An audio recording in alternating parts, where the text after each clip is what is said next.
So we just close with this question.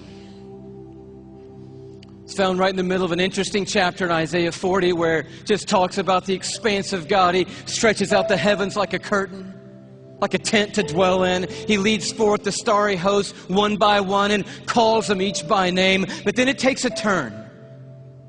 And the writer of Isaiah says, so why do you say, O Jacob? And why do you complain, O Israel? My way is hidden from the Lord. Or say, my cause is disregarded by my God. In other words, there was a moment in the history of Israel when they felt like God had completely lost sight of them. That yes, I believe that God is big enough to make the world. I even believe that God ordained and made me. And now coming present tense, I'll accept the fact that God gave His Son on a cross. But what I really need to know right now, what really matters most to me right now is, does God see what I'm going through? Does He see what I'm carrying? Does He know that I can't take one more step or one more day? Does He care? And can He do something? That's what I need to know. And Isaiah answers, and he answers with another question. And it's a question for us here. He says, do you not know? Have you not heard? The Lord is the everlasting God, the creator of the ends of the earth. He will not grow tired or weary, and His understanding no one can fathom. He's huge. He is a star breather. He's big. But listen to what He loves to do. That God, that creator of the ends of the earth, that I do not grow tired or weary, that my understanding's too great for you, that God, here's what He does. He gives strength to the weary. And He increases the power of the weak. For even the youths will grow tired and weary, and young men will stumble and fall. But those who hope in the Lord, another translation, those who wait upon the Lord.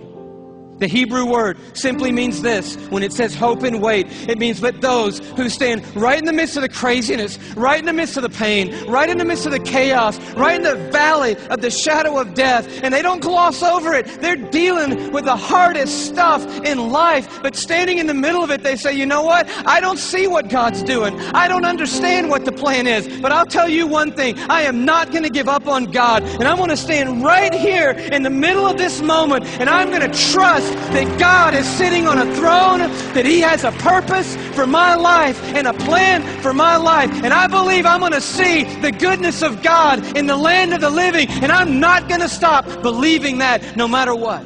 That's what the word means, to wait and to hope on the Lord. And He said, and here's the promise. You're going to wake up to rosy circumstances. No. Oh, He can do that, and He does do that. But the promise is greater than that. He said, those who wait upon the Lord, here's what I promise. I will renew your strength. And when you think you can't take one more breath, I'll give you enough to keep going on. And enough to keep going on. And enough to keep going on. And to keep going, and to keep going, and to keep going. You keep hoping, and I'll keep causing strength to rise when you hope. And you'll keep going, and you will feel like you have been swept up on the wings of eagles, and you will run and not get weary, and walk through it all and not faint. He said, I will hold you. Even when you let go of me, I'm not going to let go of you. Do you know there are millions and millions and millions of microscopic crosses holding you together right now? And one giant, glorious cross of Jesus Christ that's holding every one of us that's trusted in Him onto the Heavenly Father, and holding the Heavenly Father onto us, and it's going to keep holding us onto Him, that cross, forever and ever and ever and ever. We will never not be carried by the strong hand of a universe-making God, and He will bring us through. That is the promise of the everlasting God. Amen. God bless you. bless you. God bless you.